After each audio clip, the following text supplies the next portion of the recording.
네, 안녕하세요. 저는 순천향대학교 부천병원 정신건강의학과 이지원입니다.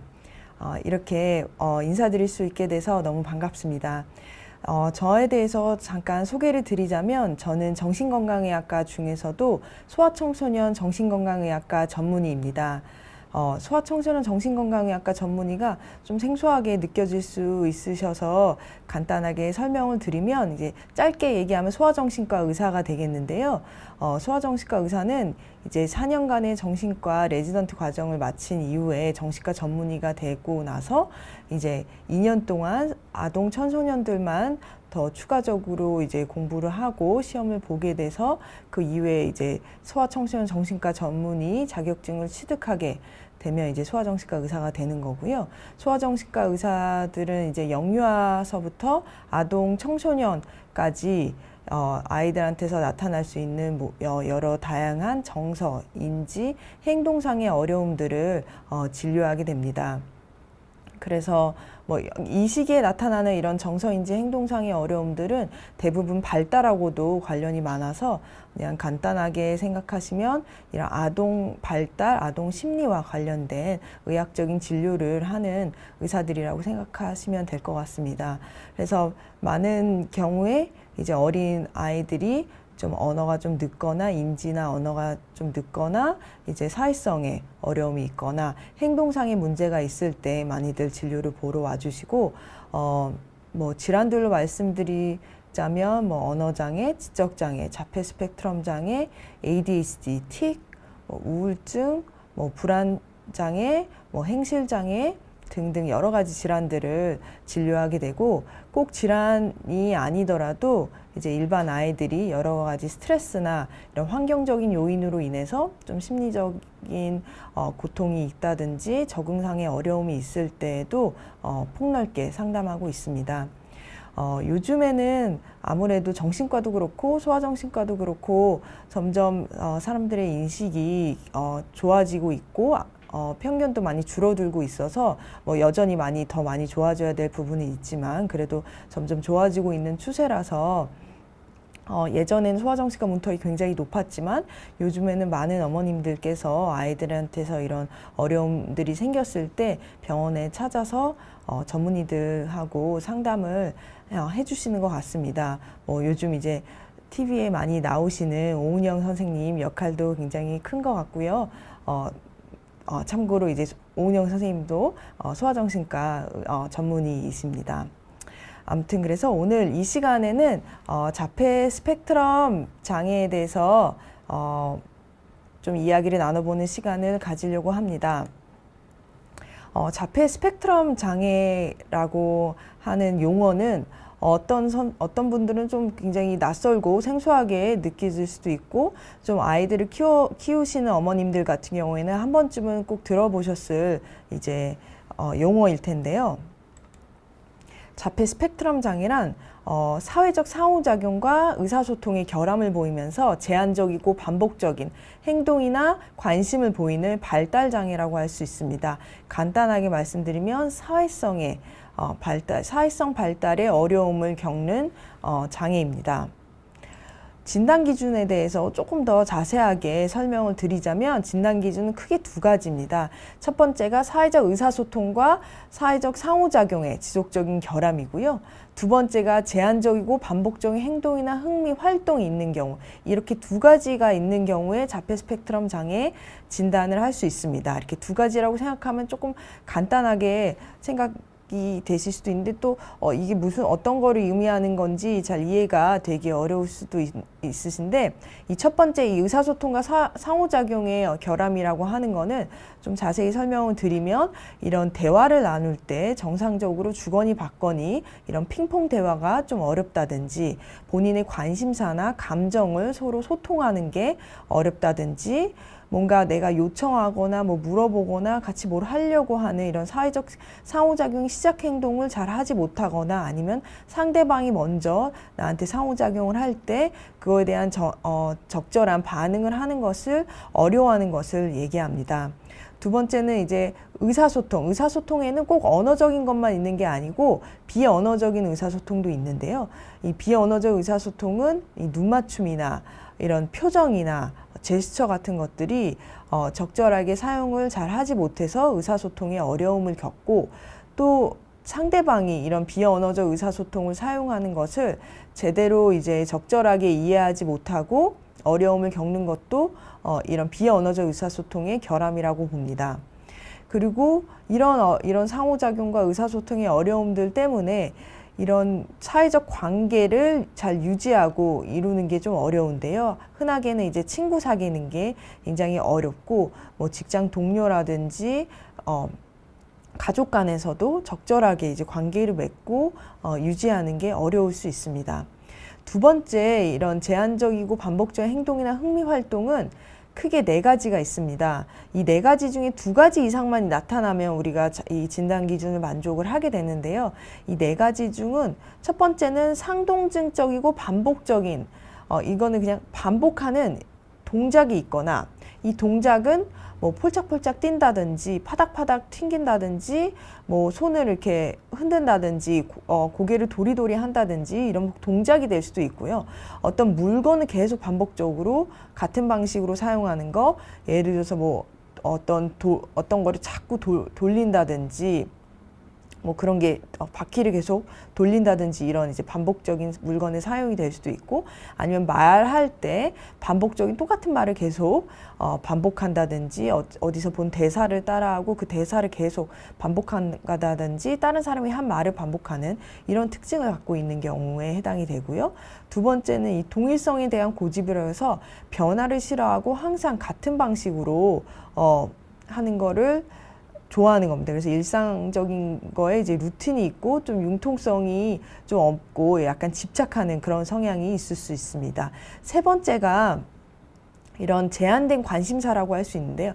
뭐 하나에 푹 빠져가지고 굉장히 좋아하고 집착하고 그런 걸 얘기합니다. 그 다음에 4번째는 감각 정보에 대한 과잉 또는 과소 반응이라고 해서 뭔가 청각에, 뭐 예를 들어 청각에 굉장히 어떤 소리를 좋아해서 그 소리만 계속 좋아하는 거라든지, 그 소리만 계속 들으려고 한다든지, 아니면은 소리에 굉장히 예민해 가지고 과민 반응을 해서 뭐 조금만 큰 소리가 나도 뭐 손으로 이제 귀를 막는다든지, 큰 소리를 너무너무 힘들어 한다든지 이런 거를 얘기할 수 있습니다. 뭐 꼭 청각이 아니더라도 촉각이나 미각이나 뭐 이런 것들에 대해서 좀 감각적으로 좀 굉장히 특이하고 좀 예민한 반응들을 보이는 거를 얘기합니다. 그래서 이 4가지 중에 2가지 이상이 있는 경우에 자폐 스펙트럼 장애 진단 기준을 만족할 수 있습니다. 그럼 어떤 분들은 이렇게 생각할 수 있습니다. 나도 뭐 하나에 굉장히 꽂혀가지고 뭔가 프라모델 이런 것만 좋아해서 계속 그것만 사들이고 그것만 취미 생활로 하는데, 그럼 나도 자폐냐?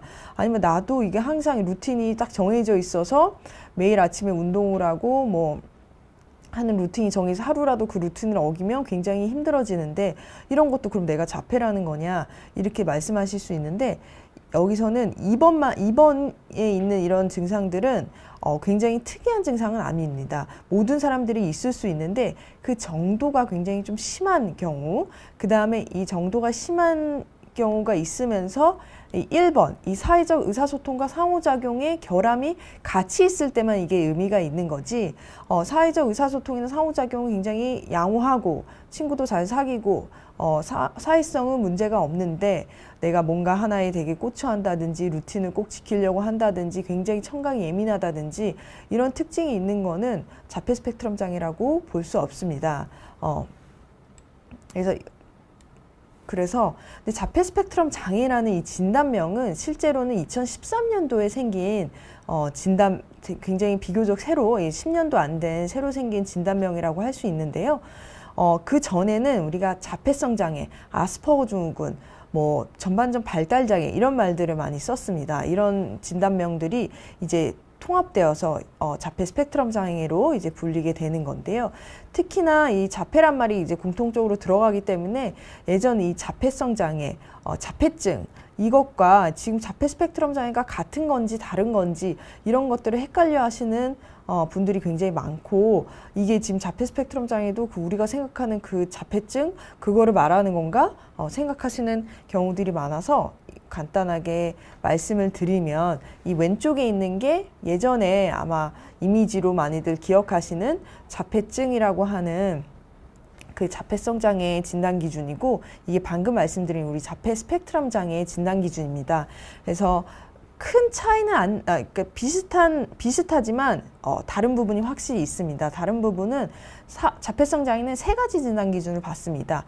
첫 번째가 상호작용, 두 번째가 언어와 비언어적 의사소통의 문제, 그다음 세 번째가 제한적이고 반복적이고 이런 관심이나 활동을 얘기했는데, 이게 이제 자폐 스펙트럼 장애로 바뀌면서 상호작용과 의사소통이 합쳐지고 언어 발달의 지연 부분이 삭제됐습니다. 그래서 자폐성 장애에서는 언어 발달이 지연이 있거나 아니면 언어 사용이 굉장히 특이하고 기이하고 괴상한 그런 특징을 보여야 했었는데, 자폐 스펙트럼 장애는 언어 발달이 지연이 뚜렷하게 있지 않아도 언어 사용이 원활해도 우리가 자폐 스펙트럼 장애 진단 기준을 만족할 수 있습니다. 그게 특징이 다르고, 여기서 자폐 스펙트럼 장애는 우리가 결함이라는 표현을 많이 쓰는데 결함은 부족하다는 뜻이죠. 근데 예전 자폐증에서는 현저한 장애라는 표현을 썼습니다. 그 말은 굉장히 어렵다, 거의 안 된다, 상호작용이 안 되고 의사소통이 거의 안 되고 이런 것들을 이제 얘기했는데, 자폐 스펙트럼 장애는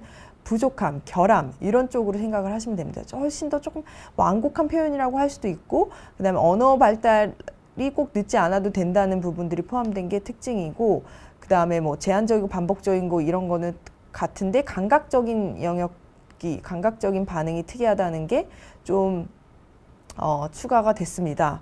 질문들이 좀 올라와 주셔가지고 제가 나중에 질문들을 더 받겠지만 지금 몇 가지만 말씀드리고 넘어가면, 어른도 자폐 스펙트럼 장애가 있는지 여쭤보셨는데, 어른들 당연히 이제 어렸을 때 이 자폐 스펙트럼 장애로 진단을 받는 경우에 이제 나이가 들어서 어른이 되면 이 자폐 스펙트럼 장애가 계속 유지가 되는 거고, 어렸을 때 진단을 못 받은 경우에 어른이 돼서 진단을 받게 되는 경우들도 있습니다. 그래서 자폐 스펙트럼 장애는 이렇게 갑자기 진단 어느 순간 걸리고 뭔가 발병하고 어느 순간 뭐 3살 때 걸리고 뭐 초등학교 때 걸리고 이런 병이 아니고 그냥 타고난 발달적인 발달 장애이기 때문에 어느 때부터 이제 발현이 돼서 그 증상들이 뚜렷하게 보이는 거지 항상 있는 거기 때문에 당연히 어른들도 자폐 스펙트럼 장애가 있을 수 있습니다. 그 다음에 계속 말씀드리면 자폐 스펙트럼 장애의 유병률은 점점 증가하고 있습니다. 그래서 최근 연구에서는 54명 중에 1명이라고 미국 연구에서 보고가 됐는데, 이거는 거의 2%를 얘기를 하고, 우리나라 유병률 연구에서도 뭐 2%, 2.6%, 뭐 2점대로 나오고 있습니다. 그래서 2%라고 하면 굉장히 흔한 거거든요. 2%라고 하면은 사실 이제 100명 중에 2명이고 50명 중에 1명이라고 하면 우리 한 반에 20-30명 애들 요즘 한 반에 있으니까 두 반 중에 1명 정도는 두 반에서 1명 정도는 이제 자폐 스펙트럼 장애를 갖고 있는 건데요. 그래서 자폐 스펙트럼 장애 유병률이 이렇게 점점 증가하면서, 예전에는 자폐성 장애의 70에서 85%가 지적 장애를 동반했습니다. 그래서 우리가 자폐성 장애를 생각을 하게 되면 뭔가 언어나 지적 능력이 좀 부족한 경우를 떠올리게 되는데, 최근 연구들에서 자폐 스펙트럼 장애 유병률이 굉장히 많이 증가하면서 특히나 IQ 70 이상의 이제 고기능 자폐 스펙트럼 장애 아이들이 점점 증가하고 있습니다. 그래서 꼭 이제 언어나 지적 발달 장애가 있지 않는 경우에도 자폐 스펙트럼 장애를 진단할 수 있다는 거. 물론 여전히 지적 장애나 언어 장애를 동반하는 경우가 많이 있습니다. 제가 질문 하나만 설명드리고 넘어가면, 24개월 여아인데 바퀴 돌리는 걸 좋아한다고 하셨어요. 그래서 혹시 자폐 스펙트럼 장애인가 하시고, 빛 보는 것도 좋아하고 정렬을 하지 않은데 이름 불러도 호명 반응도 약하고 영유아 검진 때 발달센터 가보라고 들었다고 하셨어요. 아까 이제 진단 기준에서 이제 두 번째 거를 조금 특징이 좀 있는 것처럼 보이죠. 이제 약간 감각, 빛 보는 거 좋아하는 거, 이거는 감각적인 걸로 보이고, 바퀴 돌리는 거 좋아하는 거 약간 상동증적이고 반복적인 행동일 수도 있고, 뭐 감각적인 부분이 있을 수도 있고, 그 다음에 호명 반응이 약하다는 거 약간 상호작용 이런 것들이 좀 약한 부분이 있어서 이거는 조금 그 증상들이 좀, 근데 이것만 봐서는 사실 알 수는 없는데, 바퀴 돌리는 것도 그렇고 빛 보는 것도 그렇고 뭐 이런 것들은 사실 보통 일반 아이들도 다 있을 수 있거든요. 그게 자폐 스펙트럼 장애 아이들한테만 나타나는 건 아닙니다. 아까 말씀드린 것처럼 그 정도가 굉장히 심하고 다른 놀이는 전혀 하지 않으면서 이 바퀴만 돌린다든지, 바퀴를 뭐 잠깐 돌리는 게 아니고 막 몇 시간씩 돌린다든지, 빛 보는 거 좋아하는데 빛을 뭐 보는 거 좋아할 수 있는데 사람들 아무리 불러도 사람은 안 보면서 빛만 본다든지, 이렇게 약간 정도가 굉장히 심하다. 그리고 호명 반응도 약한 정도 어느 정도인지, 거의 안 반응이 없는 경우가 많은 건지, 다른 이제 의사소통이나 상호작용이나 이런 것들이 어떤 건지, 이런 정보들이 좀 필요한데, 만약에 제가 지금 방금 말씀드린 것처럼 좀 정도가 굉장히 심하고 일상생활에 방해를 줄 정도로 심하면서 상호작용과 의사소통도 어렵다고 한다면 조금 소아정신과를 진료를 한번 보시는 것도 추천을 드립니다. 그리고 소아정신과가 꼭 무슨 문제가 있다고 정확하게 결론이 난 상태에서 진료를 보러 오는 곳이 아니고, 이 아이가 지금 어려움이 있는 아이인지 아니면 그냥 정상 발달 아이인지 이거를 이제 구분하기 위해서 그거를 위해서 진료를 보러 오는 것이기 때문에 꼭 문제가 꼭 있다고 결론이 날 때까지 기다리셨다가 오실 필요가 없고, 쉽게 이제 오셔서 이게 문제가 있는 건지 없는 건지를 상담을 통해서 쉽게 결론 내릴 수 있기 때문에 진료는 한번 보시는 거를 추천을 드립니다. 네, 다시 설명 넘어가면 자폐 스펙트럼 장애의 남녀 성비는 굉장히 남자가 훨씬 더 많습니다. 그래서 대략 한 5대 1 정도로 얘기를 하고요. 그래서 그 다음에 자폐 스펙트럼 장애는 이 증상이 굉장히 다양하게 나타날 수 있습니다. 자폐 스펙트럼 장애 진단 기준은 굉장히 명확한 편인데, 이 행동 양상은 굉장히 다양하게 나타날 수 있고, 이 증상도 다양하게 나타날 수 있지만, 이 아이들의 이 언어 발달 수준, 지적 발달 수준 이런 것들도 다 다양하게 나타날 수 있기 때문에 100명의 자폐 스펙트럼 장애 아이들이 있다면 그 100명이 똑같은 아이들이 아무도 없습니다. 다 다릅니다.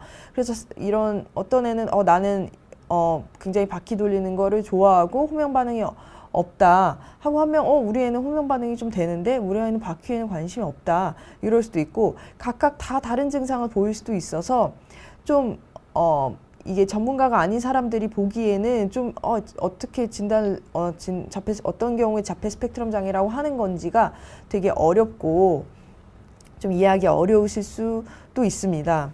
그래서 조금 이제 진단에 어려움을 겪을 수 있는데요. 이 자폐 스펙트럼 장애 아이들의 지능 같은 경우에 굉장히 지적 장애가 있는 경우서부터 굉장히 약간 영재 같고 천재적인 것 같고 뭔가 하나를 막 줄줄줄줄 읊으면서 외운다든지 이런 영재 같은 면을 보이는 경우도 있습니다. 그래서 지능도 굉장히 다양하고, 사회적 상호작용 같은 경우에도 결함이 있는 것은 맞지만 그 결함이 나타나는 형태가 아예 관심이 없고 상호작용을 안 하려고 그러고 아예 관심을 두지 않고 아무 반응도 없는 경우서부터 사실은 상호작용을 굉장히 적극적으로 시도하나 그게 부적절하게 부적절한 방법으로 나타나는 경우까지 다양하게 나타납니다. 그냥 누가 말을 걸어도 아무 말도 안 하고 반응이 없는 경우만 있는 게 아니고, 먼저 본인이 낯선 사람한테도 먼저 다가가서 얘기를 하지만 그게 이제 부적절한 경우인 거죠. 그러니까 사실 모르는 사람한테는 우리가 조금 이제 인사도 하고 적절한 얘기만 해야 되는데 갑자기 자기 이제 개인적인 얘기를 한다든지, 이것도 이제 사실 상호작용이 결함이 있다고 보는 거고요. 의사소통도 마찬가지입니다. 언어 사용이 전혀 언어가 안 트인 경우서부터 굉장히 말이 많고 수다스러운 경우까지 다양하고, 행동 문제도 굉장히 행동 문제가 많아서 좀 애들이 좀 때린다든지 좀 밀친다든지 건드린다든지 이런 아니면은 굉장히 행동 조절이 안 되고 통제가 안 되는 아이들서부터 행동 문제가 뚜렷하게 나타나지 않고 그냥 조용히 혼자 얌전히 있는 아이들까지 다양하고, 감각적인 것도 굉장히 감각을 추구하는 경우, 그래서부터 감각을 굉장히 회피하는 경우까지 다양하게 나타납니다. 그래서 이런 모든 것들에 대해서 다 다양한 모습을 나타날 수 있기 때문에 아이들이 자폐 스펙트럼 장애 아이들은 뭐 이렇기 때문에 얘는 자폐가 아니다, 뭐 이렇기 때문에 얘는 자폐다, 이렇게 한 가지로 간단하게 말씀드릴 수 있는 부분이 없습니다. 얘는 말을 잘하니까 자폐가 아니다, 얘는 이렇게 똘똘하게 이런 것도 공부도 잘하니까 얘는 자폐가 아니다, 이런 말도 말이 안 되고, 얘는 이렇게 통제가 하나도 안 되고 문제가 많으니까 얘는 자폐인 것 같다 라든지 얘는 빛을 많이 쳐다보니까 얘는 자폐인 것 같다, 이렇게 이제 간단하게 말씀드릴 수 있는 부분이 아닙니다. 그래서 자폐 스펙트럼 장애 아동들의 증상이 다양하게 나타나기 때문에 진단에 어려움이 있습니다. 굉장히 쉽게 진단할 수 있는 진단은 아닙니다. 그냥 딱 보면 안다, 이런 진단은 아니고, 왜냐하면 아동이 같은 아이라고 하더라도 이 아이가 2세 때, 3세 때, 4세 때, 5세 때 나타나는 그 증상이 다릅니다. 양상이 다르고, 그 발달 수준, 아이의 나이나 이런 언어 발달 수준이나 이런 거에 따라서 아이가, 어떤 아이는 호명 반응이 될 수도 있고 안 될 수도 있고, 어떤 애는 말을 할 수도 있고 안 할 수도 있고, 어떤 애는 기관 생활을 전혀 못 할 수도 있고, 어떤 애들은 기관 생활을 어느 정도 이제 할 수도 있고, 그렇게 다양하게 나타나고, 또 처해 있는 환경, 집에서 또 익숙한 사람들하고 나타나는 모습하고, 또 진료실에서 와서 처음 보는 의사한테 이제 나타나는 행동 양상도 또 다를 수 있기 때문에 증상이 굉장히 다르고, 그 다음에 아까 말씀드린 지적장애나 아니면 많이들 알고 계시는 ADHD 등과 같은 다른 발달장애하고 같이 나타나거나 증상이 겹치는 경우도 굉장히 많기 때문에 또 진단이 좀 어려울 수 있습니다. 지금 김선아님이 자폐 스펙트럼 증세 있어도 눈치 빠르고 똑똑할 수 있나요? 했는데, 이 똑똑할 수 있습니다. 아까 말씀드린 것처럼 지능은 굉장히 이제 발달된 아이들도 있고, 특히나 뭔가 본인의 관심 분야나 좋아하는 거에 있어서는 막 달달달달 외운다든지 다 꿰고 있는다든지 똑똑할 수 있습니다. 눈치 빠르다는 거는 약간 이제 애매한데, 사회성이 부족한 거는 맞기 때문에 사실 사회적 눈치는 이제 부족할 수 있는데, 그게 이제 지능이 좀 좋은 아이들이나 훈련이 잘 된 아이들이나 이런 아이들은 그렇다고 눈치가 대개는 이제 없는 게 일반적이지만 눈치가 꼭 없진 않고, 특히나 이제 엄마라든지 가족 간에서 엄마가 일어나면 엄마가 이제 어디 가나 보다 바로 눈치를 챈다든지, 이런 익숙한 환경에서 그런 눈치 정도는 빠르다고 부모님께서 느끼실 수 있습니다. 그 다음에 정화웅님께서 발달센터를 먼저 가야 할지 소아정신과를 먼저 가야 할지 여쭤보셨는데, 저는 이제 소아정신과 의사이기 때문에 소아정신과를 먼저 가보시라고 추천을 드립니다. 물론 이제 발달센터에서 많이들 이제 치료를 많이들 하시는데, 이게 이제 정확한 의학적 진단이 내려져야지, 그 진단이 내려질 수도 있고, 아니면 그냥 정상 발달일 수도 있고, 아니면 그냥 단순 지연일 수도 있는데, 그런 어쨌든 정확한 이제 전문의와의 진단이 내려진 이후에 치료 계획을 세우고 그 치료 목표를 정하고 그 치료를 하게 되기 때문에 그게 이제 제일 중요하기 때문에 소아정신과를 먼저 가시는 거를 추천을 드립니다. 물론 소아정신과를 가서 진단을 받고 이제 치료 계획을 세운 다음에 치료 같은 경우에 발달센터에서 하시게 되는 경우들도 많이 있지만, 물론 이제 그 처음에는 소아정신과에 가서 검사를 먼저 가시는 거를 추천을 드리고, 그다음 소아정신과를 가게 되면 어떤 검사를 받게 되는지 여쭤보셨는데, 그 다음에 다른 정화웅님도 이제 상담만 진행하는지 뭐 다른 검사들도 있는지 여쭤보셨는데, 소아정신과를 가게 되면 당연히 처음에는 상담을 하게 되고요. 전문의와 상담을 하게 돼서 아마 아이 나이에 따라서 다른데요. 아이가 이제 말을 잘 하는 아이들 같은 경우에는 아이랑도 이제 면담을 하게 되고, 아이가 만약에 말을 잘 하지 못하는 면담이 어려운 영유아 아이들 같은 경우에는 애들을 이제 행동을 좀 관찰을 하게 되고요. 많은 경우에 이제 부모님들하고 상담을 조금 더 길게 나눠서 현재 아이가 어떤 문제들, 어떤 어려움들을 겪고 있는지, 그 다음에 아이가 어렸을 때 태어났을 때부터 지금 현재까지 나타나는 여러 가지 어려움들이나 발달적인 문제들을 쭉 이야기를 좀 듣게 됩니다. 그래서 언제부터 문제가 나타났는지, 어떤 상황에서 문제들이 특히나 있는 건지, 이런 것들을 자세하게 이야기를 듣게 되고, 그래서 우리가 전문의가 내리는 이제 추정 진단이 되겠죠. 자폐 스펙트럼 장애 가능성이 있겠다, 뭐 지적 장애 가능성이 있겠다, ADHD 가능성이 있겠다, 뭐 불안 장애 가능성이 있겠다, 이렇게 해서 뭔가 전문의가 갖게 되는 이제 추정 진단에 따라서 어떤 검사를 받게 되는지는 다르게 될 것 같은데, 만약에 자폐 스펙트럼 장애 가능성이 있다라고 하게 되면 여러 가지 검사를 하게 되는데, 그거는 아마 조금 이따가 제가 다시 설명을 드리겠습니다. 네. 그래서 다시 말씀드리면 자폐 스펙트럼 장애랑 ADHD는 어떤 경우에 좀 구분이 어렵다고 느끼실 수도 있고, 어떤 분들이 어느 병원에 갔더니 ADHD라고 그랬는데 또 어떤 병원에 갔더니 자폐 스펙트럼 장애라고 했다라고 하시는 경우도 있는데, 그게 이제 뭐 한쪽에서 잘못 진단을 내렸다기보다는 두 개가 공존하는 경우가 굉장히 많습니다. 자폐 스펙트럼 장애랑 ADHD가 두 개가 같이 있는 경우가 굉장히 많고, 꼭 두 개가 같이 있지 않더라도 자폐 스펙트럼 장애 아이들의 40에서 70%가 이런 과잉 행동이나 약간 산만하거나 이런 증상들이 존재합니다. 꼭 ADHD까지는 아니더라도 이 ADHD 증상들이 존재를 할 수 있고, ADHD 아이들도 마찬가지입니다. 자폐 스펙트럼 장애까지 진단을 하지 않더라도 ADHD 아이들 중에서 20에서 60%는 자폐 스펙트럼 장애 아이들과 비슷한 사회성의 결함을 보이는 경우들이 굉장히 흔합니다.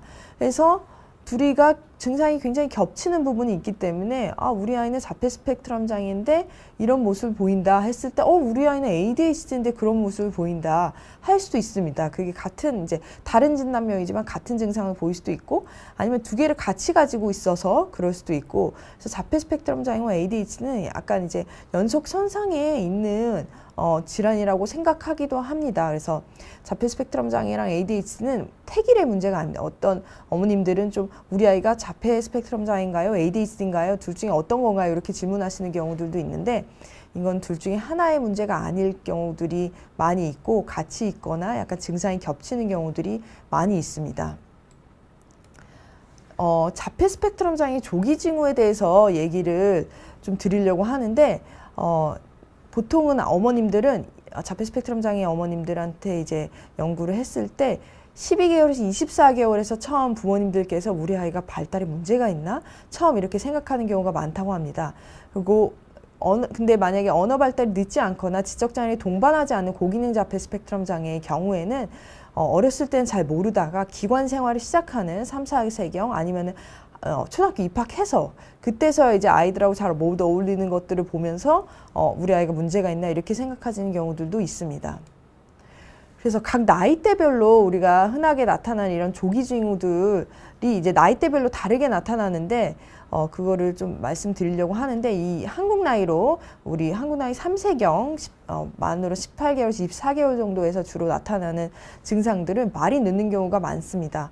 그리고 말이 늦고, 그다음 엄마 아빠는 사실 말이 늦는 아이들도 대부분은 엄마 아빠는 잘 하는데 엄마 아빠조차도 잘 부르지 않는다든지, 아니면 엄마 아빠를 할 줄 아는데 호명을 안 한다든지, 가끔 어쩌다 한번 엄마하고 가끔 아빠를 한다든지, 눈 맞춤이 잘 어렵고, 눈 맞춤이 안 된다는 뜻은 아닙니다. 근데 눈 맞춤이 뭔가 상대방이 원했을 때 잘 안 되거나 본인이 뭔가 의사소통을 하려고 할 때 눈 맞춤을 활용하지 않는다든지, 눈 맞춤이 이런 의사소통 맥락 안에서 잘 사용이 안 되는 거, 그 다음에 호명 반응이 잘 안 되는 거, 그것도 뭐 아예 안 되지는 않을 수 있습니다. 뭐 여러 번 부르면 이제 보긴 보는데 굉장히 여러 번 불러야 되고, 불렀을 때 반응이 있을 때보다 없을 때가 많은 경우, 또 사회적 미소가 없어서 이 나이대 애들은 이 나이대 애들서부터는 엄마가 이제 웃으면 같이 이제 별 웃긴 일이 없더라도 같이 따라 웃는 이 사회적 미소가 발달하게 되는데, 이런 사회적 미소가 없고, 뭔가 이제 본인이 요구하거나 필요할 때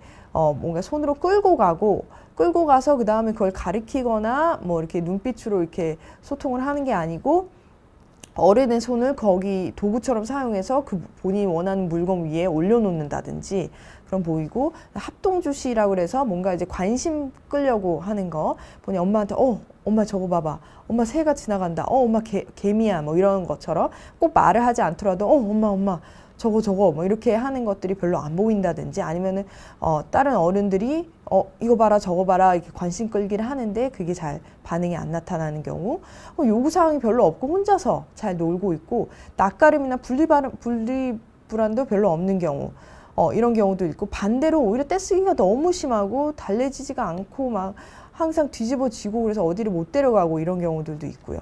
새로운 환경이나 사람에 대한 심한 불안감을 보이는 경우, 또 자동차 너무 좋아해서, 이 흔한 남자아이들이 이제 자폐 스펙트럼 장애 아이들이 많다 보니까 제한된 관심사 자동차인 경우들이 많이 있는데, 자동차를 뭐 남자애들이라면 다 어느 정도 좋아하지만 자동차를 너무 좋아하고 자동차를 굴리면서 고개를 숙여서 바퀴 돌아가는 것을 이렇게 쳐다본다든지, 그다음에 형광등, 네온사인, 바퀴, 선풍기, 환풍기 돌아가는 거 이렇게 시각적인 추구하는 그런 모습을 보인다든지, 촉감에 민감해서 만지는 거 싫어하고 옷 입는 것에 굉장히 까다롭다든지, 미각에 민감해서 편식이 심하다든지, 새로운 음식 절대 안 먹는다든지, 큰 소리에 민감해서 청소기 소리나 드라이기 소리 질색하고 수시로 두 손으로 귀를 막는다든지, 문을 이제 열었다 닫았다 불을 껐다 켰다 뭐 이렇게 반복하는 행동을 좋아하는 거가 있을 수 있습니다.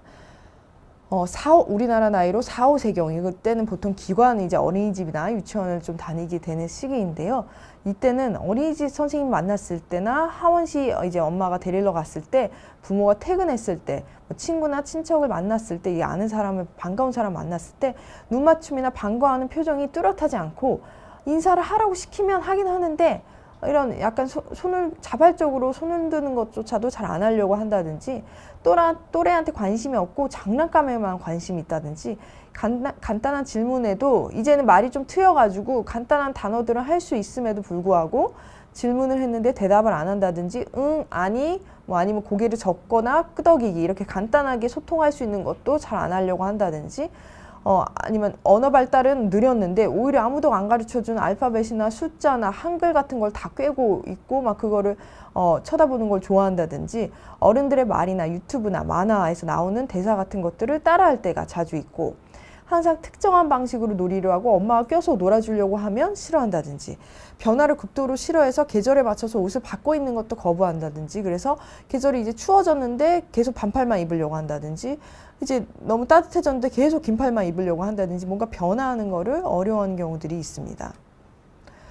이제 6, 7세경 이제 학교 들어가기 직전 이제 나이대에서는 자발적 발화가 제한적인 경우가 아직도 많습니다. 물론 이제 언어를 굉장히 잘 사용하는 아이들도 있지만, 그래서 언어가 굉장히 많이 튀었고, 엄마 말로는 두세 단어 문장도 엄마 나 이거 먹고 싶어요, 여기 갈래요, 이런 문장들도 한다고 하지만, 그렇게 본인이 꼭 필요한 상황이 아니면 자발적 발화가 굉장히 제한적이고, 특히나 남이 뭔가 먼저 말을 시켰을 때는 말을 하지 않고 본인이 이제 요구사항에 한해서만 말을 사용하고, 어떨 때는 이런 것도 어떻게 아직도 모르지 싶은데, 어떨 때는 어떻게 이런 것도 알지, 어떻게 이걸 다 외웠지, 뭐 이런 마음이 든다고 하고, 또래들과 잘 어울려 놀지 못하고, 뭔가 씻기, 양치하기, 옷 입기, 식사하기, 이 나이 때쯤에는 이제 다 할 수 있어야 되는 이런 간단한 자조가 어려울 때가 있고, 약간 부모님 보시기에는 좀 이해되지 않는 상황에서 이해되지 않는 행동, 아니 도대체 왜 이 이빨을 죽어도 안 닦겠다고 하는 건지, 아니면 여기는 왜 차는 절대 안 타겠다고 하는 건지,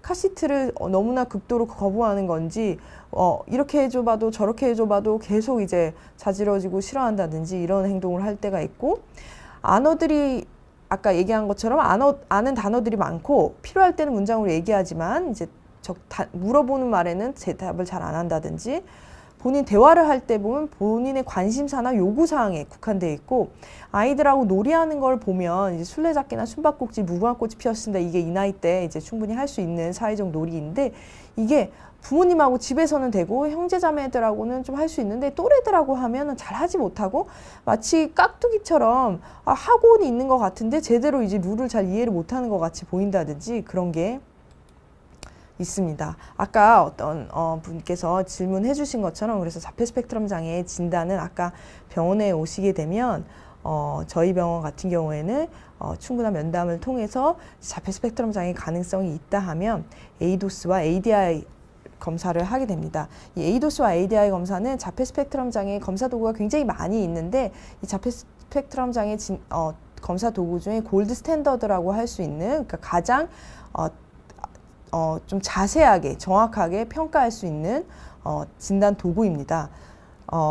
이 에이도스라고 하는 이 검사 도구는 여기 보이는 이 검사 도구들을 활용해서 검사를 하는 건데, 이 아이들의 나이에 따라서 이 12개월 이후부터 검사를 할 수 있는데, 12개월서부터 검사를 할 수 있는데 12개월서부터 성인까지 가능합니다.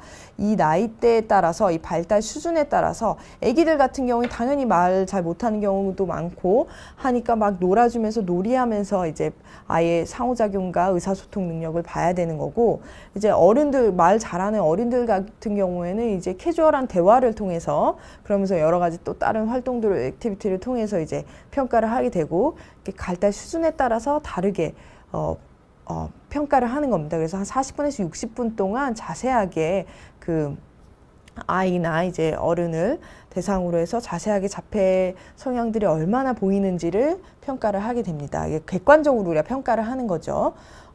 두 번째 이제 검사, 이 에이도스랑 상호보완적으로 사용하는 이 검사 ADI라는 검사는 부모님하고의 자세한 면담입니다. 90분에서 150분 정도 굉장히 상세하게 이루어지고, 진료실에서 제가 다 물어볼 수 없는 것들을 이제 자세하게 물어보고, 현재 모습뿐만이 아니라 어렸을 때는 또 어떤 모습이었는지, 이런 증상들이 현재는 없지만 예전에 있진 않았는지, 이런 자폐 스펙트럼 장애 증상들이 뭐 한두 가지만 있다 그래서 우리가 자폐 스펙트럼 장애로 진단하는 게 아니기 때문에, 뭐 그게 어느 정도 광범위하게 있었는지, 그리고 어렸을 때부터 현재까지 얼마나 있는지, 이런 것들을 자세하게 물어봐서 이 에이도스라는 검사 결과, 이 객관적인 것과 이 부모님이 보고해 주시는, 집에서 어떤지, 예전에는 어땠는지, 이런 부모님께서 보고해 주시는 이 ADI 검사 결과를 두 개를 같이 상호 보완적으로 사용해서 우리가 최종적으로 자폐 스펙트럼 장애 진단을 내리게 됩니다. 네, 일단은 제가 준비한 내용은 여기까지인데, 많은 분들이 질문 주셔서 제가 좀 말씀드리겠습니다. 이혜님께서 사람들이 자기가 익숙한 자리를 왜 찾아가는지 궁금해 하셨습니다. 식당을 가든 카페를 가든 매번 앉던 자리를 찾아 앉는 경향이 있는데 왜 그런지 궁금하다 하셨는데요. 이 아까 말씀드린 이 자폐 스펙트럼 장애 두 번째 진단기 중에서 약간 제한적이고 반복적인 이런 흥미나 행동의 중에서 약간 동일성에 대한 고집에 해당되는 내용이겠죠. 항상 같은 자리에 앉고 싶어 하는 거. 이거는 그냥 타고난 사람의, 이제 모든 사람들이 그러는 건 아니지만 이 성향을 갖고 있는 분들이 있습니다. 아까 말씀드린 것처럼 이게 이제 자폐 스펙트럼 장애로 그 성향이 있다고 해서 자폐 스펙트럼 장애가 있는 것은 아니지만, 이런 성향이 있는 경우들이 굉장히 많습니다. 이게 이제 자폐 성향의 일부라고 할 수도 있는데, 그래서 이제 대부분의 일반 인구에서도 이러한 특징, 동일성에 대한 고집이라든지, 뭔가 반복하는 걸 좋아한다든지, 뭔가 본인이 되게 제한적인 관심사를 갖는다든지, 이런 특징들은 그런 거에 대해서 좀 안정감을, 항상 이제 같은 자리에 앉고 항상 변화가 없이 동일한 거를 고집하면서 좀 그런 거에 좀 안정감을 느끼는 성향의 분들이 계시는 건데, 그런 성향들이 그냥 약하게 있는 경우서부터 이제 굉장히 심해져서, 그게 이제 그 자리에 앉지 않으면 막 난리가 나고 막 너무 속상하고, 그 사람한테 가서 제발 좀 이 자리 내 자리인데 좀 비켜주시면 안 되냐, 요 정도 이렇게 일상생활에 지장을 줄 정도의 증상이 있냐 없냐에 따라서 이게 장애가 있냐 없냐로 보는데, 이런 성향들은 좀 당연히 많이들 있으실 수 있고, 이게 이제 심해졌을 때 자폐 스펙트럼 장애의 진단 기준을 만족한다고 볼 수 있습니다.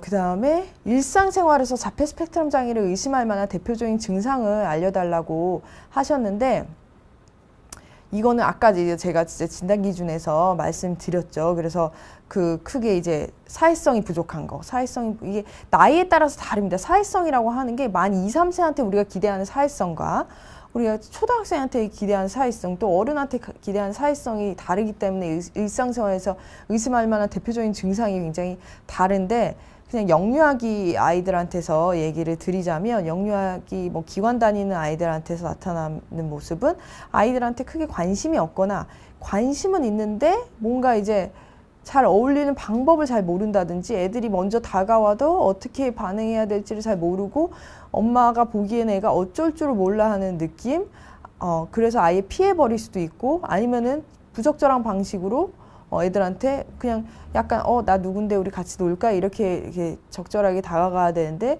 갑자기 뭐 툭툭 친다든지 아니면 이거 꼭 가지고 놀자 이렇게 막 자기 주장을 강하게 우긴다든지 이런 이제 부적절한 상호작용을 하는 모습들이 보일 수 있습니다.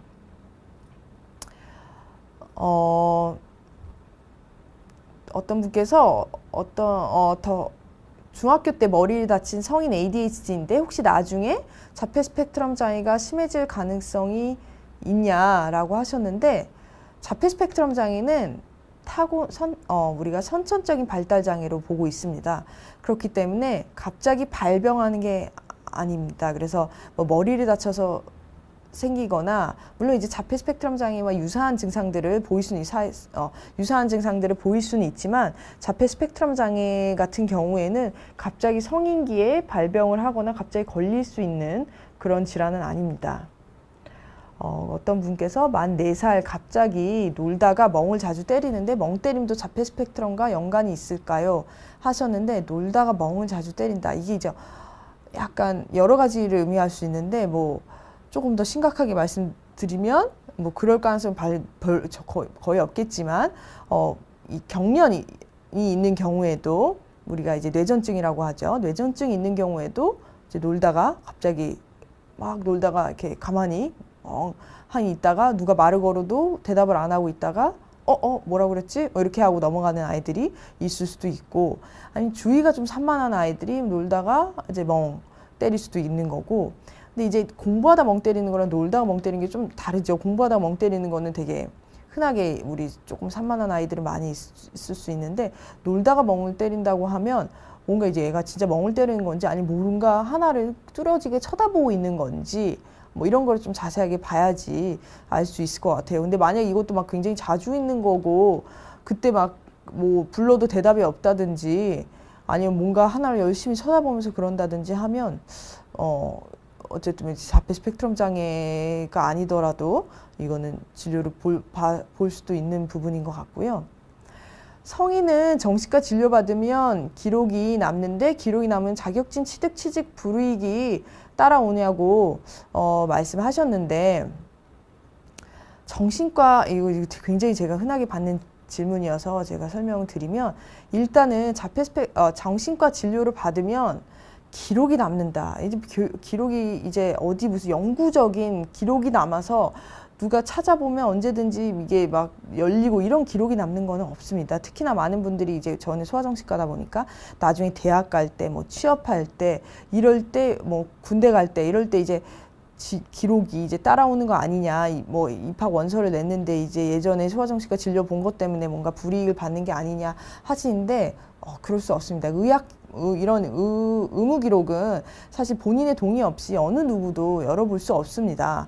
그래서 뭐 당연히 뭐 여기서 대학교 지원해 보신 분들이나 뭐 취직해 보신 분들은 다 아시겠지만 나의 의학적 병력을 내시는 경우는 없고 그 다음에 거기서 이제 회사가 됐든 대학이 됐든 어디서든지 그걸 조회할 수 있는 권한을 갖고 있는 경우가 없습니다. 그래서 진료를 받으면 기록이 남는다고 한다는 거는 그리고 저희 병원에 오셔서 진료를 보시면 저희 병원 기록에 남겠죠.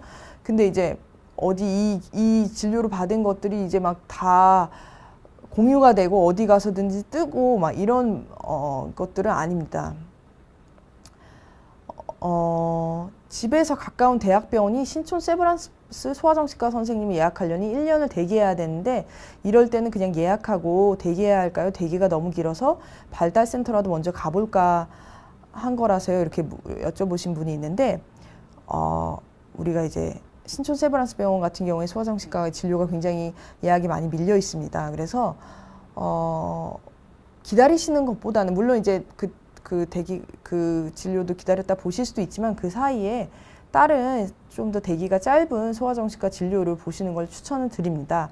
이제 세브란스 병원보다 좀 작은 대학병원이라든지 아니면 개인 소아정신과 의원들도 굉장히 많거든요.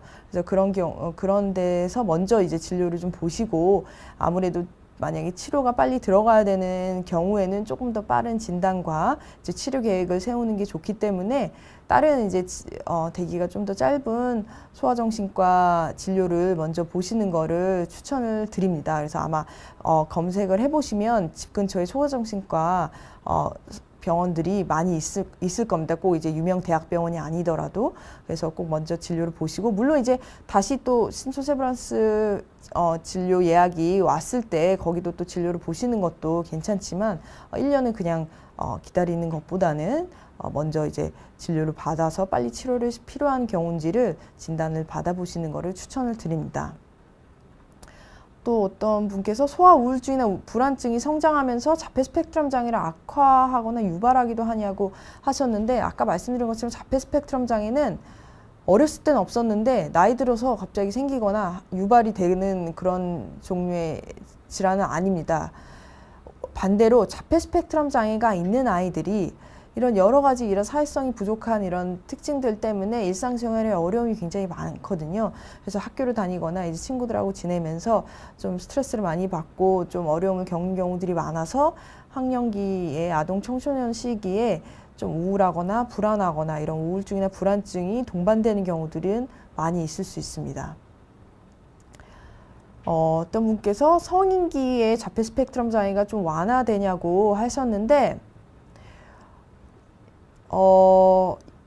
성인기에 좀 완화되냐고 하셨는데, 이거는 이제 어떤 때를 기준으로 보시는지에 따라 다를 것 같아요. 이제 만 2, 3세 때 진단받은 아이들이 이제 성인 되면 나아질 거냐고 하시면, 이제 당연히 어렸을 때 이제 영유아 시기에 진단을 받았을 때는 아마 언어도 좀 느린 아이들이 많고 여러 가지 발달이 좀 느리고 사회성 발달도 안 돼 있는데, 아이들이 자폐 스펙트럼 장애 아이들이라고 해서 발달이 멈춰 있는 게 아니거든요. 계속 자폐 스펙트럼 장애 아이들도 계속 발달을 다른 아이들하고 똑같이 발달을 해나가고 있기 때문에 자폐 스펙트럼 장애 아이들은 언제나 발달을 하게 되고, 요즘에 이제 조기 치료를 열심히 받으시는 부모님들이 많기 때문에 조기 치료를 열심히 받으면 당연히 증상이 완화가 됩니다. 그래서 사회 기술도 많이 습득을 할 수 있고, 언어도 많이 늘고, 사회 기술 훈련을 통해서 좀 많이 좋아질 수 있는 부분이 그러니까 증상이 좀 완화되고 적응 능력이 향상될 수 있는 가능성이 항상 있습니다.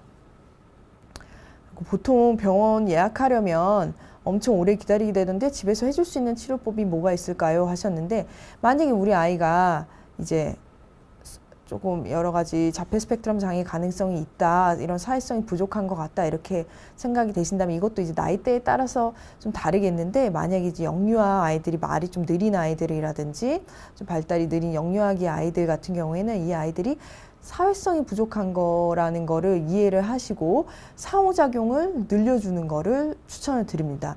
자폐 스펙트럼 장애 아이들 중에 많은 경우에 집에서 혼자 잘 노는 아이들이 있거든요. 혼자 굉장히 본인 관심사에 푹 빠져서 아니면 감각적인 거를 추구하면서 막 신나게 혼자 놀고 있고 꼭 부모님을 이렇게 귀찮게 하지 않는 경우가 있는데, 많은 부모님들이 그러시겠지만, 대부분의 부모님들이 그러시지만, 아이가 혼자 놀면 되게 기특하게 생각하고 그냥 이제 좀 두는 경우들이 많이 있는데, 우리 애가 자폐 스펙트럼 장애 가능성이 있다 싶으시면 그렇게 그냥 두시기보다는 좀 더 한 번 더 놀아주고, 한 번 더 말 걸어주고, 웃어주고, 반응해주고, 상호작용 해주는 거를 추천을 드립니다.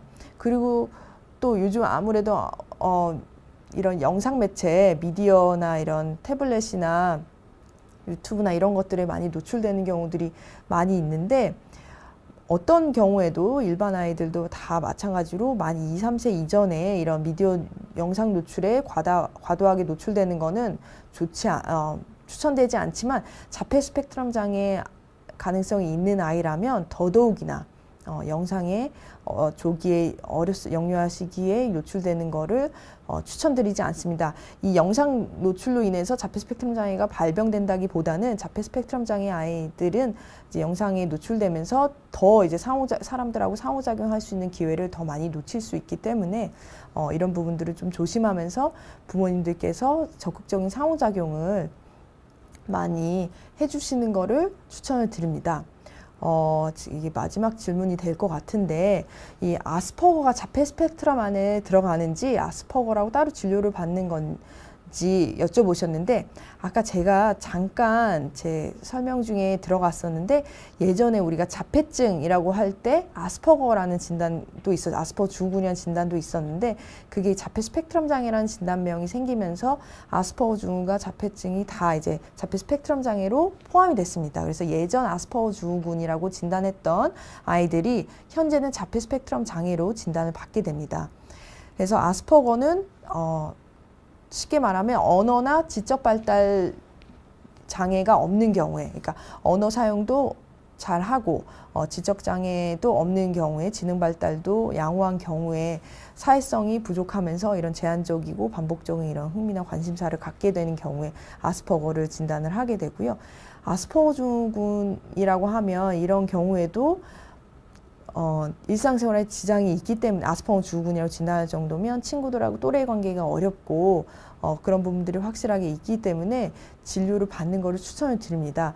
아스퍼거 증후군이 말도 잘하고 이제 그러다 보니까 진료를 늦게 받게 되는 경우고 진단을 늦게 받게 되는 경우가 있는데 물론 이제 다른 이제 언어 발달도 늦고 지적 발달도 늦는 아이들에 비해서는 훨씬 더 양호한 예후를 보이지만 오히려 아이가 너무 멀쩡하게 보이기 때문에 또 어려움들이 관가되는 경우가 많고 아이가 분명히 어려움이 있는 아이인데 그냥 보통 아이라고 생각해서 보통 아이처럼 대해주시면서 아이가 힘든 부분이 있을 수 있습니다. 예를 들어서 학교 들어가게 되면 아이가 사회성이 부족해서 나타나는 여러 가지 이제 부적응적인 행동들이 마치 딴 사람들이 보기에는 뭔가 성격이 이상해서 아니면 가정교육을 잘못 받아서 아니면 뭔가 하여튼 애가 자기 맘대로 하려고 해서 이래서 저런 행동을 보이는 거다 이렇게 오해를 받을 수도 있기 때문에 꼭 정확하게 진단을 받고 부모님께서 먼저 아이에 대해서 이해를 해주고 도와주시는 부분이 꼭 필요하기 때문에 아스퍼거 증후군,